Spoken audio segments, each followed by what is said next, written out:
Quero partilhar com vocês o texto que está em Jó, capítulo 1. Jó, capítulo 1, versos 6 a 12.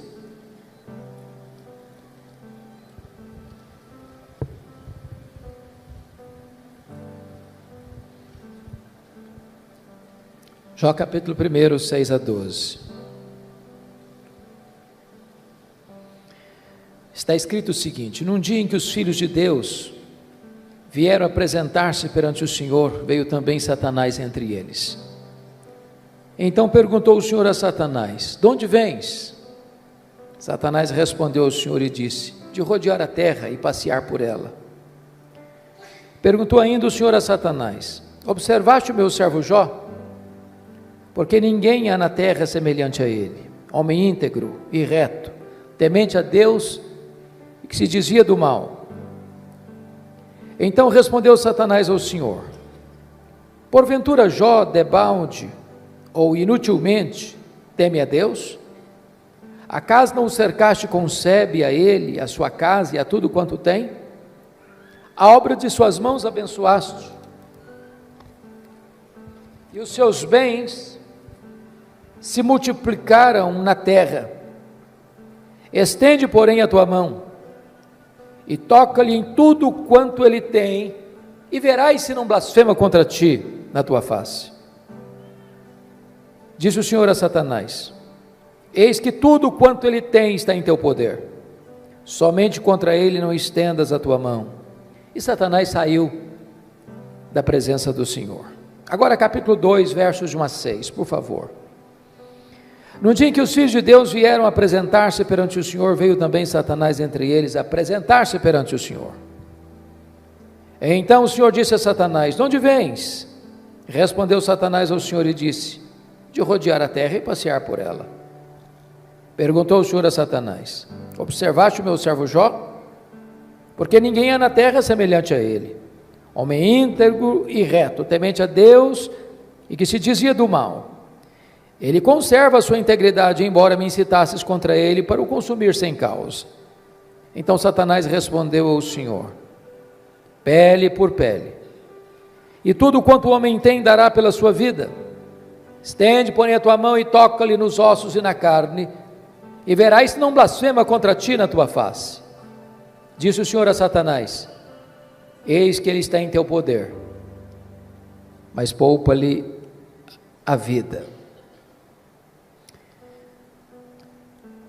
Meus amados, esse texto registra esse episódio da reunião de Deus com seus filhos, e eu quero crer que aqui são os anjos, e eu quero crer que nas regiões celestes, e a Bíblia não dá explicações, mas diz que Satanás apareceu por lá,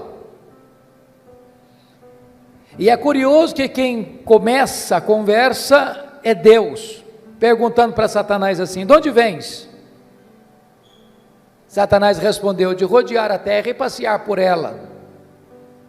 Satanás é uma espécie de turista inveterado, ele está por aí, está antenado, está de olho, está procurando alguém para devorar. E Deus cutuca outra vez, perguntando assim para ele: observaste o meu servo Jó? E Deus dá o currículo de Jó: não tem ninguém na terra semelhante a ele, homem íntegro, reto, temente a Deus e que se desvia do mal. Em outras palavras, Jó era o homem mais piedoso da sua geração. Quando a Bíblia diz que ele era um homem íntegro, isso significa que é aquilo que você é quando ninguém está vendo, com a porta do quarto trancada. Quando diz que ele é um homem reto, significa que ele é exatamente aquilo que as pessoas estão percebendo, um homem que tem uma vida pautada pela verdade e pela justiça. Homem temente a Deus significa que isso é o princípio da sabedoria. Homem que se desvia do mal significa que ele é deliberadamente santo. Bom, Satanás podia ter respondido para Deus assim: bom, esse eu não conheço ainda, estou meio ocupado, tenho outras agendas. Quem sabe um dia eu boto os olhos nele, eu observo ele. Mas não foi a resposta de Satanás para Deus, não. Satanás respondeu assim para Deus: mas também puderas, desse jeito aí, qualquer um te adora, tu tens abençoado a vida dele, tu tens colocado um grande muro de proteção ao redor da família dele, tudo que esse homem bota a mão vira dinheiro, os bens dele prosperam na terra, desse jeito aí é muito fácil te adorar.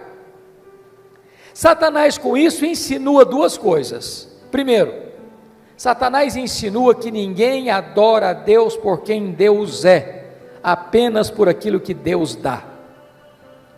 Satanás insinua que Jó só adora a Deus por causa das bênçãos que recebe de Deus e não por causa do caráter de Deus. Satanás insinua que Deus precisa subornar as pessoas com bênçãos para receber delas adoração. Satanás insinua mais, que Jó não é honesto quando ele serve a Deus, que Jó descobriu que religião dá lucro, que é um bom negócio, e que ele só serve a Deus porque com isso ele recebe determinados benefícios que de outra forma não receberia. Com isso, Satanás está levantando aqui duas teses. Primeira tese: ninguém ama mais a Deus do que o dinheiro. Segunda tese: ninguém ama mais a Deus do que a família. O que um homem tem? Um homem tem bens, um homem tem família. Aí Satanás disse assim para Deus: toca no que ele tem, e verás se não blasfema contra ti na tua face, e verás se toda esta fidelidade de Jó não cai por terra.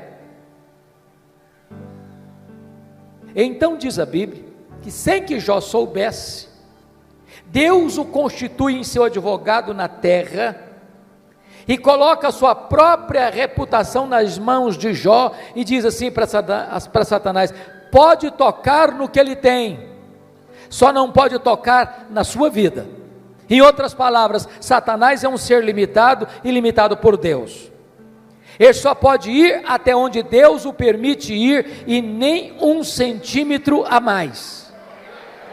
Nas palavras de Martinho Lutero, Satanás é um cachorro na coleira de Deus. Ele só pode ir até onde a coleira o permite ir, e nem 1 centímetro a mais, porque o Deus que servimos manda no céu, manda na terra e manda no inferno. Satanás está debaixo da autoridade absoluta do nosso glorioso Redentor Jesus Cristo.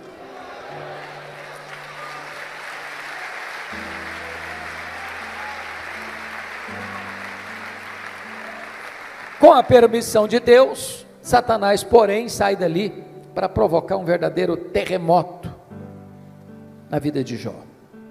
Convido você a olhar no versículo 3, 1:3, porque Jó não era apenas o homem mais piedoso, conforme diz o versículo 8, mas conforme diz o versículo 3, está escrito assim: depois de quantificar os bens que ele possuía, está escrito: de maneira que este homem era o maior de todos os do Oriente. Sabe o que significa isso?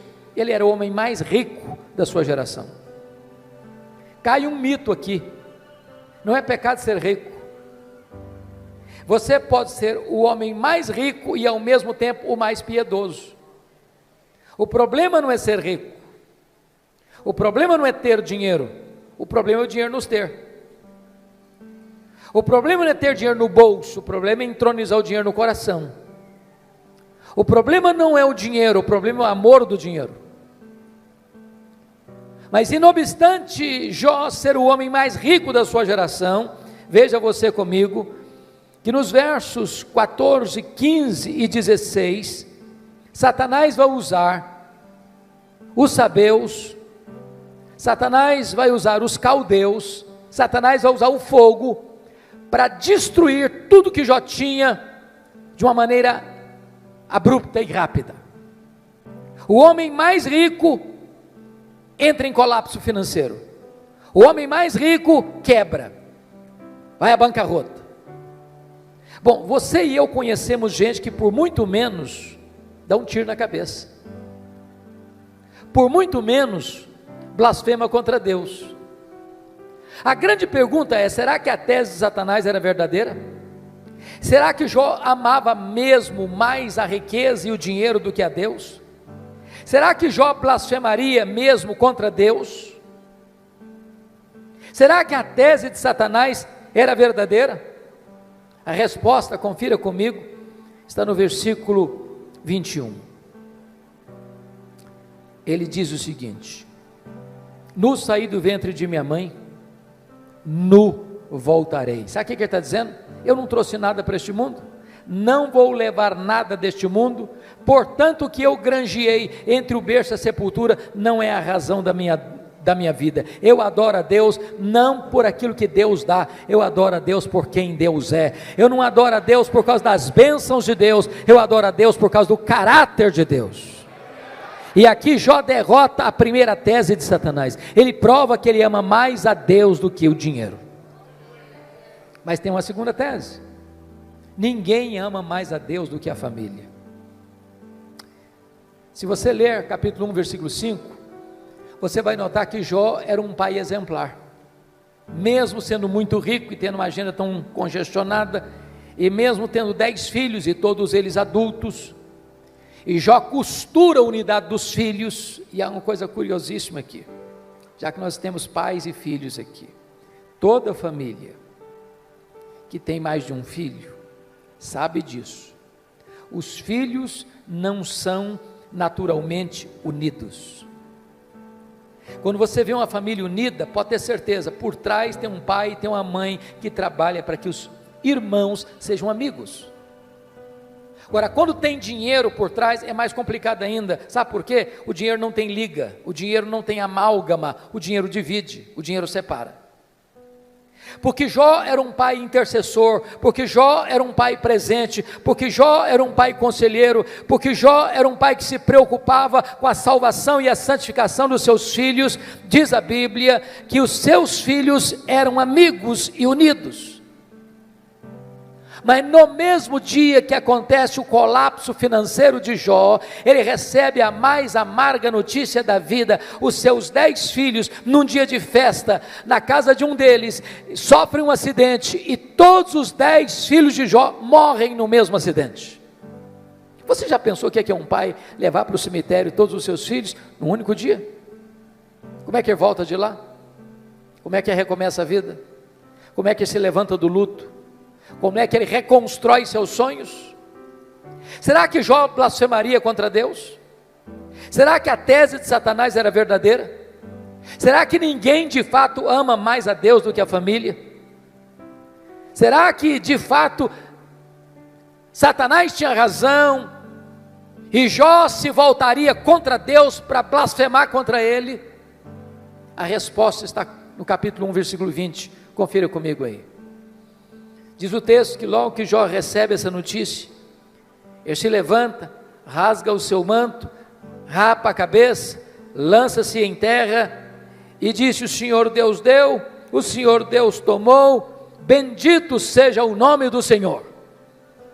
Ele prova que ama mais a Deus do que a família. Ele prova que ele serve a Deus não por aquilo que Deus dá, mas por quem Deus é. Ele derrota a segunda tese de Satanás. Ele prova que ele ama mais a Deus do que a sua própria família. Mas agora vem o capítulo 2, e novamente Deus está lá com seus filhos, e Satanás aparece por lá. E é curioso que é Deus quem começa de novo perguntando do mesmo jeito: de onde vens? Satanás respondeu assim: de rodear a terra e passear por ela. Sabe o que significa isso?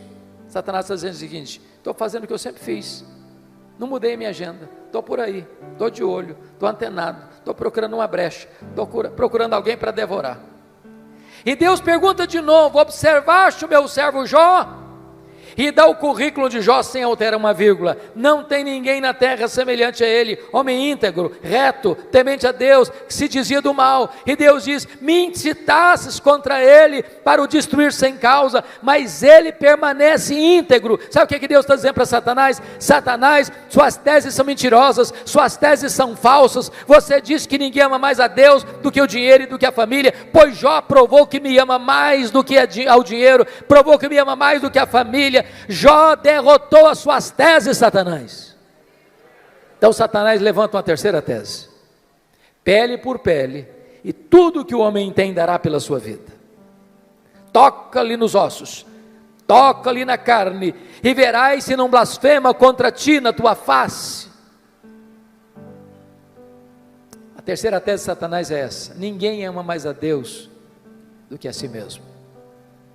Sem que Jó soubesse, mais uma vez Deus o constitui em seu advogado na terra e diz para Satanás: pode tocar nos ossos dele, pode tocar na carne dele, só não podes tirar a vida dele. Satanás ainda é um ser limitado e limitado por Deus. Ele só pode ir até onde Deus o permite ir, e nem 1 centímetro a mais.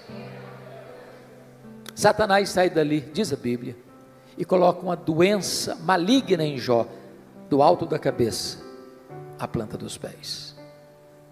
Este homem que já está falido e enlutado, agora fica doente. Seu corpo vira uma chaga aberta, uma ferida viva. Bolhas de pus começam a se formar no seu corpo. E diz a Bíblia que Jó precisa morder nessas bolhas de pus para aliviar sua dor. Sua pele vai ficando necrosada. Ele não consegue comer, ele não consegue dormir, ele não consegue ter alívio. Esse homem vai ficando magro, magérrimo, macérrimo, de couro furado pelas costelas em ponta. O seu corpo cheira mal, as pessoas passam, as pessoas praguejam, as pessoas cospem, as pessoas cortam volta dele, até os mais próximos, até os familiares vão desistindo dele, vão abandonando a ele, e ele fica rendido na sua desdita. Precisa pegar um caco, talvez de telha, para raspar a sua pele necrosada. Esse homem não tem mais o que sofrer. Nesta hora, diz a Escritura, que a sua mulher se aproxima dele e pergunta: ainda conservas a tua integridade, Jó?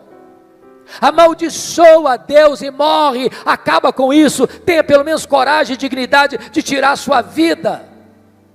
E ele responde para ela: tu falas como uma louca, tendo nós recebido o bem de Deus, não receberíamos também o mal? Está escrito que em tudo isso Jó não pecou contra Deus com os seus lábios. Ele reprova a terceira tese de Satanás. Ele prova que ama mais a Deus do que a si mesmo. Ele prova que ele serve a Deus não por aquilo que Deus dá, mas por quem Deus é, não por causa das dádivas de Deus, mas por causa do caráter de Deus. Mas aí confira comigo, capítulo 2, versículo 11, meus amigos, Elifaz, Bildade e Zofar combinaram ir condoer-se de Jó e consolá-lo. Diz o texto que, levantando-se de longe os olhos, não reconheceram Jó, e ergueram a voz e choraram. Cada um rasgou o seu manto, lançava-se pó ao ar sobre a cabeça.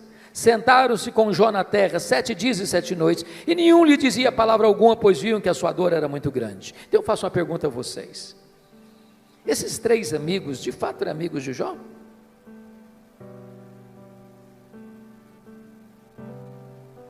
E a resposta óbvia é: claro que eram amigos. Eu faço uma pergunta a você: alguma vez você já recebeu alguma visita assim? Quando você estava passando um momento difícil, pessoa que vem de longe, 7 dias, sentado com você no chão, sem abrir a boca, chorando ao ver o seu sofrimento? Você já fez a alguém alguma visita dessa natureza? Mas qual era o problema desses homens então? O problema desses amigos de Jó, que num dado momento eles deram uma de teólogos. Eles começaram a cogitar, desenvolveram uma lógica cartesiana de causa e efeito, e eles pensaram assim: para Jó estar sofrendo, ele deve ter feito alguma coisa errada, mas para Jó estar sofrendo muito, ele deve ter feito muita coisa errada. Mas eles não só pensaram, eles falaram, mas eles não só falaram para Jó, e assacaram contra Jó os mais pesados libelos acusatórios, chamaram Jó de louco, chamaram Jó de adúltero, chamaram Jó de ladrão, falaram para Jó que ele roubou os órfãos e as viúvas, por isso que ele ficou rico, falaram para Jó que por ser ele um homem louco, Deus havia matado os seus filhos, e eles foram massacrando Jó, eles foram cravando Jó com as suas setas venenosas, e eles foram colocando Jó debaixo de um rolo compressor, e eles massacraram este homem de Deus. Sabe o que Jó fez? O que você e eu faríamos? Jó começa a perguntar para Deus: por que, meu Deus? Por que eu estou sofrendo? Por que a minha dor não cessa? Por que eu não morri no ventre da minha mãe? Por que eu não morri ao nascer? Por que os seios da minha mãe não estavam murchos de leite para eu morrer de fome? Por que o Senhor não me mata de uma vez? Jó levantou aos céus 16 vezes esta mesma pergunta: por quê, por quê, por quê, por quê, por quê? Jó levantou aos céus 34 queixas contra Deus. Sabe qual foi a resposta de Deus para ele? O total silêncio. Nenhuma resposta, nenhuma explicação, nenhuma luz no fim do túnel. Eu posso garantir para vocês hoje aqui, o silêncio de Deus grita mais alto nos ouvidos da nossa alma que o ruído mais barulhento das circunstâncias mais adversas. Pior do que sofrer é sofrer sem explicação. Se vocês estão notando comigo, Jó está sendo golpeado nas 5 áreas mais importantes da vida de uma pessoa. Primeiro, a vida financeira. Segundo, sua saúde. Terceiro, seu casamento. Quarto, seus filhos. Quinto, suas amizades. Todas essas áreas vitais estão sendo dinamitadas, destruídas, minadas na vida desse homem. Esse homem está no fundo de um poço, ele não tem mais nada para perder, ele está completamente rendido à sua desdita, ao fracasso, à derrota. Esse homem não tem nada mais em quem segurar, a quem buscar, ele está no fundo de um poço. Mas quando você está no fundo de um poço, só tem uma direção para olhar: é para cima, é para o alto, é para Deus. Esse homem perdeu os seus bens, esse homem perdeu a sua saúde, esse homem perdeu o apoio da sua mulher, esse homem enterrou os seus filhos, esse homem perdeu o apoio de seus amigos, esse homem olha para todo lado e tudo é ruína na vida dele, mas esse homem não perdeu uma coisa: esse homem não perdeu a sua confiança em Deus. E quando ele está no fundo do poço, ele arranca de dentro da alma um brado de esperança, ao dizer: mais uma coisa eu sei, é que o meu Redentor vive, e por fim, eu revesti deste meu corpo de pele, eu verei o meu Redentor. Pode vir momentos difíceis, pode vir momentos de perda, pode vir momentos de luto, pode vir momentos de angústia e dor na sua vida, mas Deus jamais deixará você desamparado. Ele sustenta você, Ele segura você, Ele ampara você, Ele levanta você. É curioso, irmãos, que quando Jó arranca do peito esse brado de esperança, Deus rompe o silêncio e começa a falar com ele. Mas curiosamente, Deus, ao conversar com Jó, Deus não respondeu nenhuma das 16 perguntas de Jó. Deus não respondeu nenhuma das 34 queixas de Jó. Ao contrário, Deus fez 70 perguntas para Jó. 70. Todas perguntas retóricas, que não dava para responder. Deus como que abriu as janelas dos céus, despejando em catadupas torrentes da sua glória, do seu conhecimento sobre Jó. da sua majestade, do seu poder, e Deus começa a perguntar para Jó assim: ô Jó, onde tu estavas quando eu lancei, ou quando eu lançava os fundamentos da terra? Ô Jó, onde você estava quando eu espalhava as estrelas no firmamento? Ô Jó, onde você estava quando eu cercava as águas do mar, para que elas não invadissem a terra? Ô Jó, me explica como é que eu formo a geada. E Deus foi mostrando para Jó o seu poder, a sua grandeza, a sua majestade, a sua glória, a sua magnificência. E quando Jó é esmagado por esta gloriosa revelação de Deus, ele para ter a mais importante experiência da sua vida. E eu gostaria de contar para você como é que ele teve essa experiência.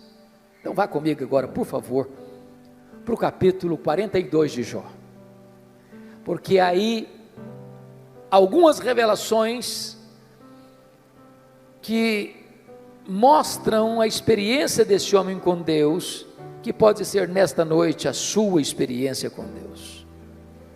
Primeira coisa que Jó reconheceu, quando Deus se revelou a ele, está aí no versículo de número 2, então respondeu Jó ao Senhor: bem sei que tudo podes. Ele reconheceu a onipotência de Deus. Preste bem atenção nisso.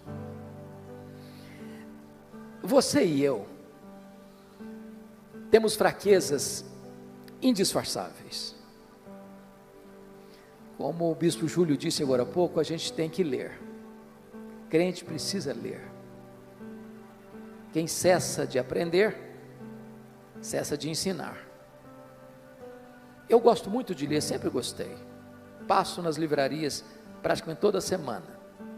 E você sabe que no Brasil e no mundo, os livros que mais vendem são os livros de autoajuda. E os livros que ensinam você a ficar rico rápido. Eu acho que eu não estou sabendo ler bem esses livros. Mas esses livros de autoajuda dizem assim para você: você é forte, você é um gigante, você tem a força, você tem o poder, há poder nas suas palavras, você é alguém tão poderoso que basta fazer cócegas no seu interior e levantar-se-á daí um gigante. Sabe o que a Bíblia diz? Exatamente o contrário. A Bíblia diz que você e eu somos fracos. A Bíblia diz que Deus conhece a nossa estrutura e sabe que nós somos pó. Então deixa eu provar que você e eu somos fracos. Primeiro, nós temos fraquezas físicas. Ô, gente, querendo ou não, gostando ou não, o tempo vai esculpindo algumas rugas no nosso rosto indisfarçáveis. As mulheres mais espertas do que os homens usam alguns recursos interessantes, como os bons cosméticos, dão uma boa disfarçada. Daqui a pouco, uma boa cirurgia plástica ajuda muito. Mas chega um momento que, ainda que Pitangui ressuscitasse dentre os mortos, não teria jeito mais. As pernas ficam bambas, os braços descaídos, os joelhos trôpegos, os olhos embaçados. E diz os entendidos que cada fio de cabelo branco que brota na nossa cabeça é a morte chamando-nos para um duelo. Eu acho até um exército acampado ao meu redor.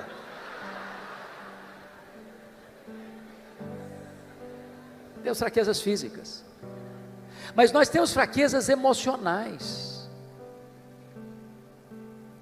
Quantos de nós, nas noites mais escuras da alma, gemendo e chorando, dissemos para Deus: oh meu Deus, eu não aguento mais, o Senhor estende a mão para mim, eu pereço. Temos fraquezas emocionais, mas nós temos fraquezas morais. Quantos de nós, com lágrimas nos olhos, já não prometemos para Deus: Deus, eu não quero mais cometer esse pecado, eu não quero mais cair neste mesmo pecado. Daqui a pouco você se flagra cometendo o mesmo pecado. Não é porque faltou para você honestidade e sinceridade, não, faltou para você poder. Somos fracos, mas nós temos fraquezas espirituais. Nós somos um ser contraditório, ambíguo, paradoxal. Paulo diz que o bem que eu quero fazer, esse eu não faço, o mal que eu não quero, esse eu pratico. Somos fracos, mas é maravilhoso você poder afirmar como Jó: mas o meu Deus tudo pode. Para Ele não tem doença incurável, para Ele não tem vida irrecuperável, para Ele não tem perdão que Ele não possa perdoar, para Ele não tem casamento que Ele não possa restaurar, para Ele não tem família que Ele não possa reerguer, para Ele tudo é possível, Ele pode tudo quanto Ele quer, Ele tudo pode. Portanto, irmãos, não tem nada mais importante para a família do que relação pais e filhos, filhos e pais, marido e mulher, mulher e marido, irmãos e irmãos, do que saber quem é o Deus que nós servimos, quão grande é o Deus que nós adoramos. A pergunta que eu faço a você nesta noite é: quem é o seu Deus? Quão grande é o seu Deus? Quão majestoso é o seu Deus? Quão poderoso é o seu Deus? Quanto pode o seu Deus? A.W. Tozer, que foi um dos mais importantes escritores do século XX, diz que o maior problema da igreja contemporânea, ele estava falando da igreja lá do século passado, mas é o problema nosso ainda hoje. Ele disse que o maior problema nosso é que nós passamos a maior parte do tempo medindo, tomando o nosso próprio pulso e olhando para o nosso próprio umbigo. Quando o nosso papel é conhecer a Deus e prosseguir em conhecê-lo, porque o povo que conhece a Deus é um povo forte, diz a Escritura. Quem é o seu Deus? Quão grande é o seu Deus? Quando o profeta Isaías estava pensando sobre isso, ele diz: o meu Deus é aquele que mede as águas na concha da sua mão, o meu Deus é aquele que pesa o pó das montanhas em balança de precisão, o meu Deus é aquele que espalha as estrelas no firmamento, e por ser forte em força e grande em poder, quando as chama pelo nome, nenhuma delas vem a faltar. O meu Deus é aquele que olha para as grandes potências econômicas e militares da terra e considera todas essas nações como um pingo que cai de um balde, como um pó numa balança de precisão, como um vácuo, como nada, como menos do que nada, pois este é o seu Deus. Agora pergunte para um astrônomo: qual é o tamanho desse universo que ele mediu a palmos? Pergunte. Sabe qual é a resposta dele? Eu não sei. E quando esse astrônomo diz eu não sei, ele não está confessando uma ignorância absoluta, não. É porque nenhum homem, por mais robusto que seja o seu conhecimento, por mais peregrina que seja a sua capacidade mental, é capaz de afirmar com precisão qual é o tamanho do universo. Isso é uma matéria em estudo ainda. O que eles já sabem é que o nosso universo tem mais de 93 bilhões de anos-luz de diâmetro. E o que significa isso? Significa que se você voar à velocidade da luz, 300 mil quilômetros por segundo, nessa velocidade, você demoraria mais de 93 bilhões de anos para ir de uma extremidade à outra do universo. Pois o seu Deus é maior do que isso. Ele criou tudo isso. Não tem um centímetro desse universo onde eu não posso dizer: isso aqui é meu, eu criei isso aqui, sou dono disso aqui. Este é o seu Deus. Pergunte a um astrônomo quantas estrelas existem. Sabe qual é a resposta dele? Eu não sei. O que eles já sabem e afirmam é que há mais estrelas no firmamento do que todos os grãos de areia de todas as praias e desertos do nosso planeta.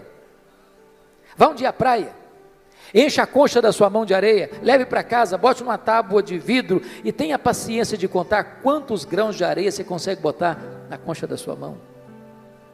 Pois há mais estrelas do que todos os grãos de areia de todas as praias e desertos do nosso planeta.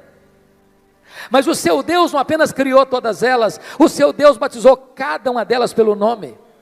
E por ser forte em força e grande em poder, quando as chama pelo nome, nenhuma delas vem a faltar. Este é o seu Deus, Ele tudo pode. A ciência hoje não está pasma mais com o macro-universo, ela está pasma, boquiaberta, com o micro-universo hoje. Você pega uma folha, por mais tenra que ela seja, ela é tão complexa como a cidade de São Paulo. Você pega uma gema de ovo, ela é mais complexa do que qualquer coisa que o homem já inventou.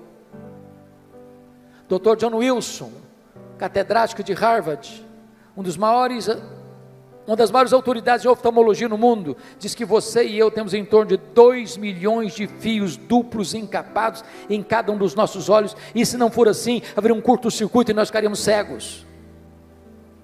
Dr. Marshall Nirenberg, prêmio Nobel de Biologia, fez uma das mais importantes descobertas no século passado. Ele descobriu que você e eu somos um ser programado geneticamente, computadorizadamente programados. Ele descobriu que você e eu temos em torno de 60 trilhões de células vivas no nosso corpo. Descobriu mais, que em cada uma dessas células você tem 1,70 m de fita DNA, onde estão gravados computadorizados todos os seus dados genéticos. Se você espichar a fita DNA do seu corpo, você terá 102 trilhões de metros de fita DNA, você terá 102 bilhões de quilômetros de fita DNA no seu corpo, daria para dar diversas voltas no sistema planetário.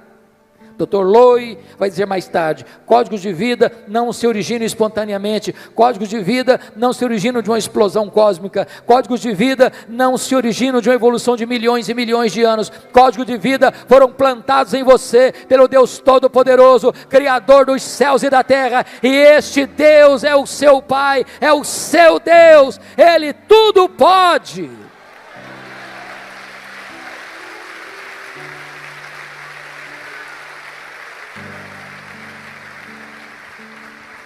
Deixa eu ilustrar isso de maneira mais simples. Um pai caminhava com seu filho de 4 anos pela rua. Eu acho que todos vocês concordam comigo que toda criança parece que fez um curso de pós-doutorado em perguntas difíceis. Não conheço ninguém que faça perguntas mais difíceis do que as crianças. E o menino perguntou para o pai assim: papai, qual é o tamanho de Deus? O pai engasgou. Não tinha uma resposta pronta para um menino de 4 anos. Ficou em silêncio. Continuou caminhando. Daqui a pouco ele escuta os roncos das turbinas de um avião supersônico lá nas alturas excelsas. O pai diz: filho, olha para cima. Você está vendo aquele avião? O filho disse: sim, papai, estou vendo. O pai perguntou: qual é o tamanho daquele avião, meu filho?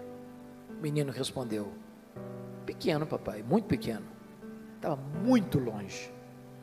O pai pegou o menino, levou para o aeroporto. Lá tinha um jumbão de mais de 400 passageiros estacionado. O pai chegou bem perto e perguntou: está vendo esse avião, filho? Estou vendo, papai. Qual é o tamanho desse avião, filho? Grande. Esse é muito grande, papai. O pai disse: filho, pois Deus é do mesmo jeito. Se você está longe de Deus, meu filho, Deus parece pequeno para você, aí os seus problemas ficam enormes. Mas se você está perto de Deus, meu filho, aí Deus é grande para você, aí os seus problemas ficam pequenos. Agora eu sei que tudo podes. A segunda coisa que Jó descobriu, irmãos, está aí no versículo 2 ainda: e nenhum dos teus planos pode ser frustrado. Preste bem atenção nisso. Você e eu não cremos em acaso, você e eu não cremos em sorte, você e eu não cremos em azar, você e eu não cremos em determinismo cego, você e eu não cremos em misticismo, você e eu não cremos em olho gordo, você e eu cremos que a mão de Deus dirige o nosso destino. Pode ter certeza disso. Se você está passando um momento difícil, se você está passando por um vale, se você está passando por uma prova, se você está passando por um momento de amargo, seja financeiro, seja de saúde, seja na sua família, isso não pegou Deus de surpresa, isso não desfez os propósitos de Deus na sua vida. Deus está trabalhando por você e não contra você. Sabemos que todas as coisas cooperam para o bem daqueles que amam a Deus. Se Ele está permitindo você passar por uma luta, Ele tem um plano, Ele tem um propósito, Ele vai transformar tudo isso para o seu bem, e você vai ficar mais maduro, e você vai ficar mais parecido com o Senhor Jesus Cristo. Nenhum dos planos de Deus pode ser frustrado. Terceira coisa que Jó vem a descobrir, pelo conhecimento que ele teve de Deus, ele reconheceu sua profunda limitação. Olha o versículo 3. Na verdade eu falei do que eu não entendia. Coisas maravilhosas demais para mim, coisas que eu não conhecia. Vamos entender isso aqui. Quando alguém está sofrendo, como Jó sofreu, via de regra a pessoa faz duas coisas: ou se cala estoicamente, tranca os dentes, ou fala. Jó falou, Jó se defendeu, Jó se queixou, Jó perguntou, o tempo todo.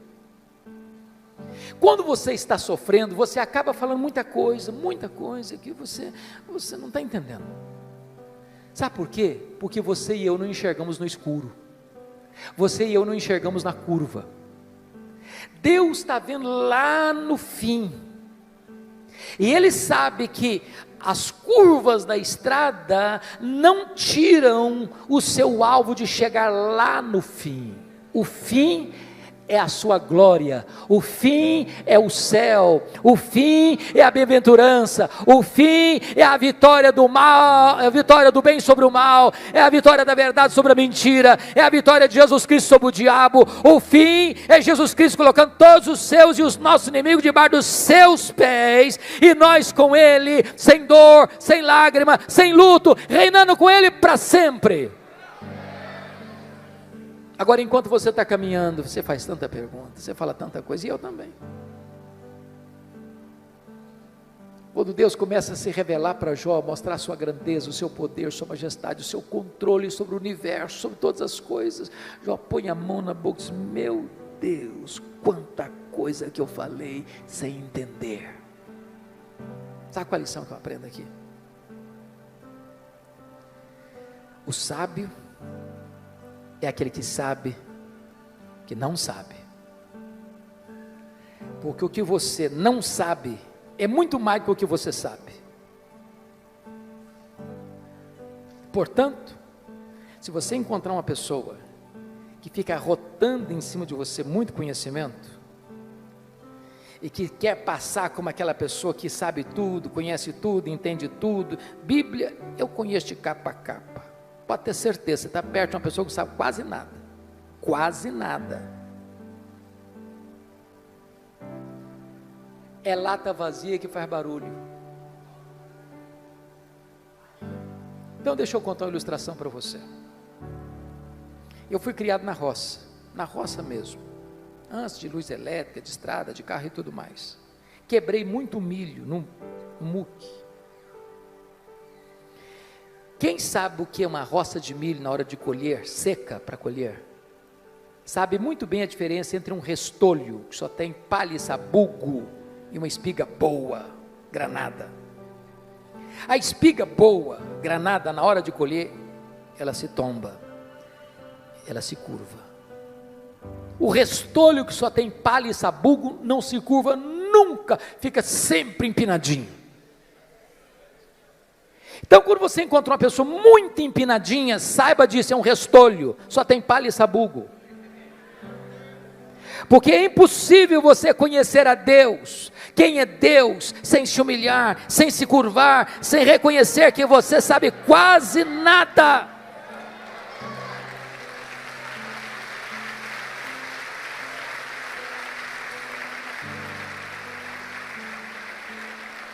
Quarta coisa que Jó descobriu que mudou a vida dele, ele reconheceu o seu limitado conhecimento de Deus. Olha o versículo 5 comigo. Eu te conheci só de ouvir, mas agora os meus olhos te veem. Irmãos, eu entro em crise com esse versículo. Sabe por que eu entro em crise com esse versículo? Lá no capítulo 1, versículo 8, Deus disse sobre esse homem aí: não tem ninguém na terra semelhante a ele, homem íntegro, reto, temente a Deus, se desvia do mal. Isso não é rasgação de seda de amigo, não. Quem está dizendo isso é Deus. Deus não tem uma opinião a seu respeito, Deus tem um diagnóstico. Agora, como é que esse homem, que Deus chama do homem mais piedoso da sua geração, pode fazer uma declaração dessa? Oh Deus, eu te conheci só de ouvir, agora os meus olhos te veem. Não parece contraditório? Mas para entender isso, eu vou fazer uma pergunta para você. Você conhece a Deus? Conhece mesmo? quanto você conhece, quanto? Eu explico. Havia um homem que nunca tinha visto o mar. Brincando, eu acho que ele era mineiro. Um dia ele faz uma viagem para o litoral e vê o mar, e ele fica encantado. Ele diz: agora eu conheço o mar. Aproxima-se dele um marujo, com a pele tostada de sol e sal, por viver nas procelas do mar, e diz: eu também conheço o mar. Qual a diferença entre eles? Você conhece a Deus? Quanto você conhece a Deus? João 17,3 diz que a vida eterna é esta: conhecer a Deus e a Jesus Cristo, a quem enviaste. Sabe de uma coisa? Que a própria essência da vida eterna é conhecer a Deus. Sabe o que você vai estar fazendo no céu depois que você tiver 1000 anos lá na glória? Você vai estar conhecendo a Deus. Sabe o que você vai estar fazendo no céu depois que você tiver 1 bilhão de anos lá na glória? Você vai estar conhecendo a Deus. Sabe o que você vai estar fazendo no céu depois que você tiver 1 trilhão de anos lá na glória? Você vai estar conhecendo a Deus. Jamais haverá um tempo na eternidade onde você possa dizer: conheço tudo de Deus, não tem mais nada para conhecer, agora eu vou botar a vida no piloto automático. Deus é inesgotável em seu ser. O céu vai ser dinâmico. A Bispo Júlia, há poucos dias eu tomei um susto. Uma menina adolescente da igreja chegou para mim e disse assim: pastor. Falei: pois não, filha. Ela disse assim: eu não quero ir para o céu não. Eu tomei um susto. Disse: como? Eu não quero ir para o céu não. Falei: mas você está maluca? O que aconteceu? Não, não quero ir não. Falei: então me explica esse negócio. Ah, pastor, a ideia de céu que eu tenho, sabe o que é? Que eu vou estar numa nuvem branca, com a harpa na mão, tocando, cantando, tocando. Ah, eu não aguento essa vida inteira não. Eu quero coisa nova para a minha vida. Tem gente que acha que o céu vai ser chato. Se você não gosta de trabalhar, você está encrencado. Sabe por quê? Que a Bíblia diz que lá no céu nós vamos trabalhar. Seus servos o servirão. Agora pense comigo que nesse corpo frágil, que fica cansado, que fica doente, que fica velho, que fica caquético, nós conseguimos fazer coisas tão fantásticas, e diz Einstein que nós não usamos nem 10% do nosso potencial. Você já imaginou que nós não vamos poder fazer com um corpo 100% turbinado pela glória de Deus? Diz a Bíblia que você e eu vamos ter um corpo semelhante ao corpo da glória do Senhor Jesus Cristo. Jesus entrava numa casa fechada sem precisar abrir a porta. Jesus saía de Jerusalém, aparecia lá na Galileia sem precisar percorrer o trecho. Jesus subiu o assunto aos céus fisicamente. E eu pergunto para você: qual a distância da terra ao céu? Com que velocidade Jesus foi para o céu? Porque se ele foi para o céu na velocidade da luz, 300 mil quilômetros por segundo, depois de 2000 anos, ele está logo ali na esquina ainda. O que significa isso? A Bíblia diz que nós vamos ser como os anjos, não que nós não vamos ter um corpo, mas significa que nós vamos viver numa nova dimensão. Eu pergunto a você: com que velocidade um anjo vem do céu à terra? Jesus Cristo disse para Pedro lá no Getsemane: guarda essa espada, porque se eu precisasse de ajuda, eu rogaria ao Pai, Ele me mandaria mais de 12 legiões de anjos, mais de 72 mil anjos. Com que velocidade eles viriam? Os anjos não estão mais, não precisam e não estão presos às mesmas leis que nos governam aqui, pois o nosso corpo de glória vai ser assim. Nós vamos estar lá, nós viremos cá, nós subiremos, nós desceremos com a mesma velocidade, porque nós habitaremos novos céus e nova terra, e nós vamos conhecer a Deus, e nós vamos glorificar a Deus, e nós vamos trabalhar para Deus, e nós vamos amar a Deus, e nós vamos fruir a presença de Deus. Agora eu entendo Jó. Agora eu entendo Jó, ele está só arranhando a superfície, e você e eu também, tem muito mais, tem infinitamente mais. Então continua a ordem do profeta: conheçamos e prossigamos em conhecer ao Senhor. A última coisa que mudou a vida de Jó, confira comigo, está no versículo 6. Por isso eu me abomino e me arrependo no pó e na cinza. Ponto. Não entendi nada de novo. Muito difícil. Como é que eu vou entender esse homem que o próprio Deus diz que ele é o mais piedoso, está se abominando e se arrependendo no pó e na cinza? Eu esperava uma confissão dessa de um ladrão, de um assassino, mas do homem mais piedoso. É chocante. Explicação: as pessoas que mais lamentam e choram os seus pecados não são as que mais pecam, são as que mais perto de Deus andam. Quem está longe de Deus, irmãos, nem convicção de pecado tem. Quanto mais você conhece a Deus, quanto mais você anda com Deus, quanto mais intimidade você tem com Deus, mais você vê a enormidade do seu pecado e mais você lamenta pelo seu pecado. Pois bem, veja comigo, por favor, agora o versículo 10. Ele é a chave hermenêutica deste livro. Mudou o Senhor a sorte de Jó, quando ele chorava pelos seus amigos, e o Senhor deu-lhe o dobro de tudo quanto antes possuía. Você já fez uma pergunta, por que Deus mudou a sorte de Jó, enquanto este ou quando este orava pelos seus amigos? Você já fez essa pergunta? Por quê? Então deixa eu fazer uma pergunta para provocar. O que você sente quando alguém fala mal de você? Você fica feliz? Você celebra isso? Você chega na igreja e diz: bispo, juro, eu estou tão feliz hoje. O que foi, filho?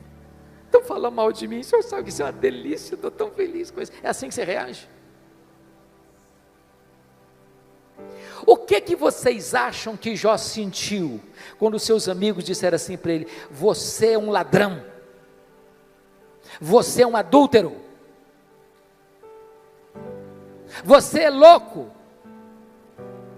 você ficou rico porque você roubou os órfãos e as viúvas? O que vocês acham que Jó sentiu? Ficou feliz da vida? O que Jó fez? Jó se queixou, se defendeu,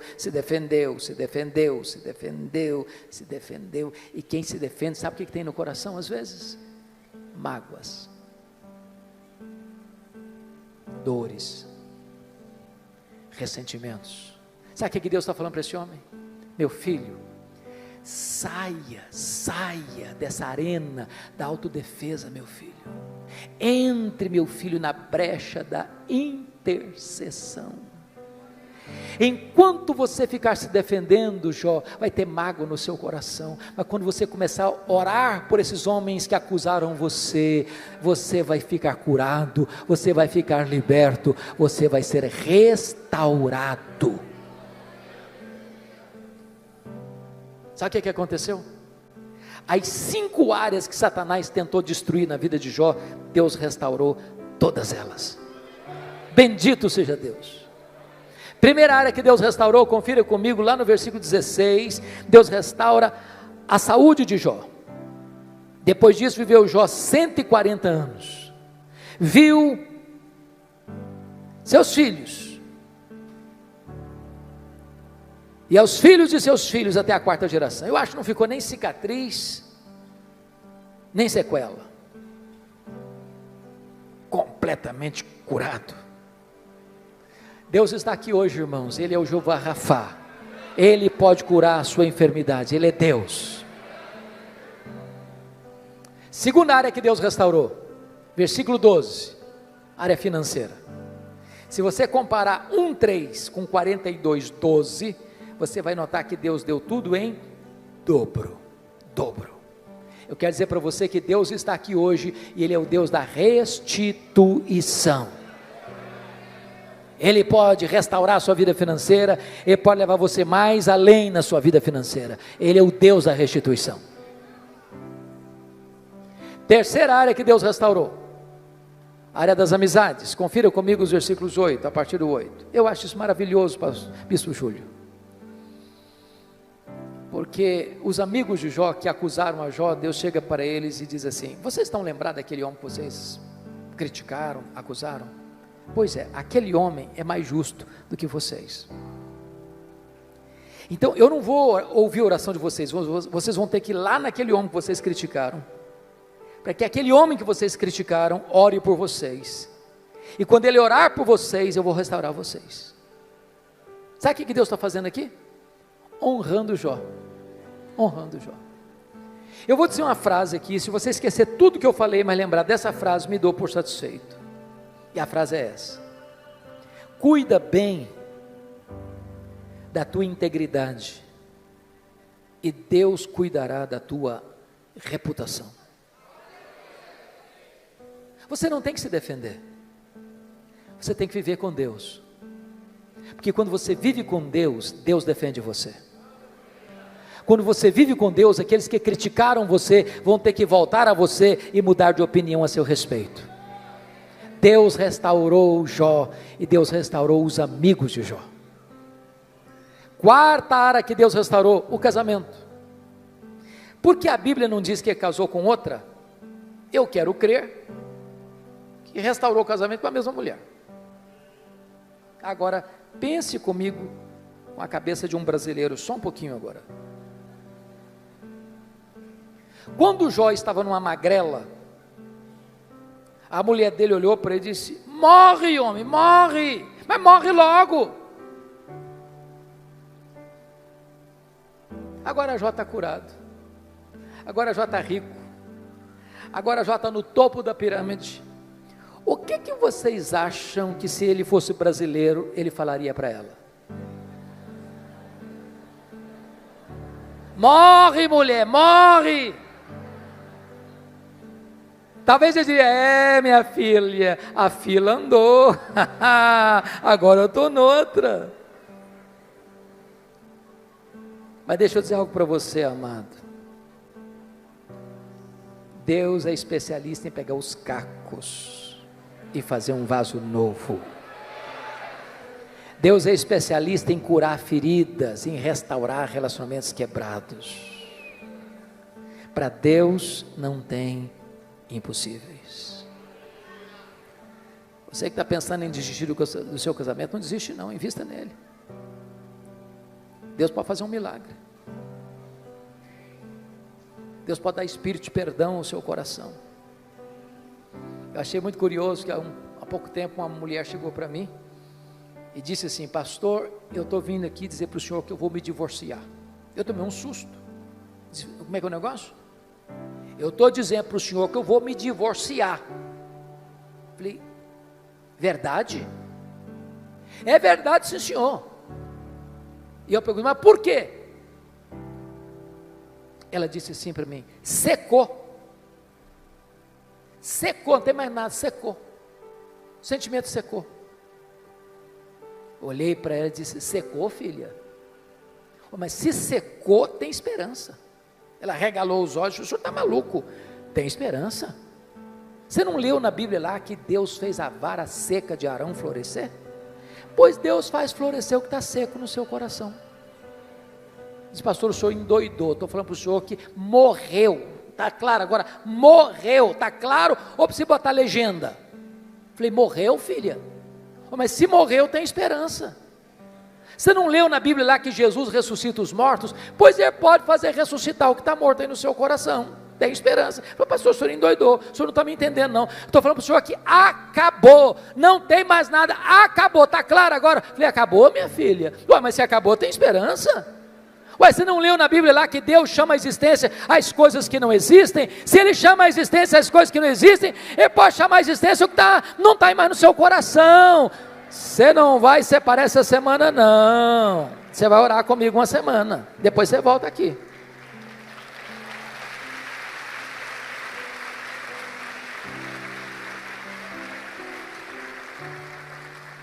Depois de uma semana ela voltou e disse: pastor, acabou. Falei: acabou o que, filha? A vontade de divorciar. Estou animada. Deus está curando a minha alma e curando meu casamento. Com Deus não há impossíveis. Louvado seja o Senhor. A quinta e última área que Deus restaurou foram os filhos. Você nota comigo no capítulo 1, versículo de número 16, versículo 13, também teve outros 7 filhos e 3 filhas, e Deus restaura Mas você pode fazer uma pergunta curiosíssima. Pastor, eu não estou entendendo. Se Deus devolveu tudo em dobro, e Jó antes tinha 10 filhos, quantos ele deveria ter agora? 20. Então não foi tudo em dobro.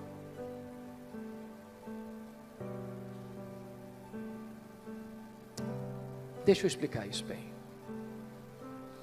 Talvez fazendo uma correção para um tipo de comunicação, de fala que nós usamos muito no Brasil. Quando morre alguém na sua casa, na sua família, família de Deus, preste atenção nisso. Quando morre um filho, você não perdeu um filho. Como aquele pai que voltou do cemitério, depois de enterrar o seu filho, e um amigo vai dar um abraço nele e disse: meus sentimentos, eu soube que o senhor perdeu o seu filho. O pai disse: não, senhor, eu não perdi meu filho. Você perde alguém quando você não sabe onde ele está, com quem ele está. Eu sei onde está meu filho, eu sei com quem está meu filho. Meu filho está no céu, meu filho está com Jesus. Eu não perdi o meu filho. Jó agora tem 10 filhos no céu, Jó agora tem 10 filhos na terra. Deus restaurou e restaurou completamente. Sabe o que Satanás queria com Jó? Colocá-lo longe de Deus. Sabe o que Satanás conseguiu? Colocar Jó mais perto de Deus. Sabem por quê? Porque os planos de Deus não podem ser frustrados. Que grande Deus nós temos. A Ele a honra, a Ele a glória, a Ele o louvor agora e pelos séculos eternos. Aleluia. Amém.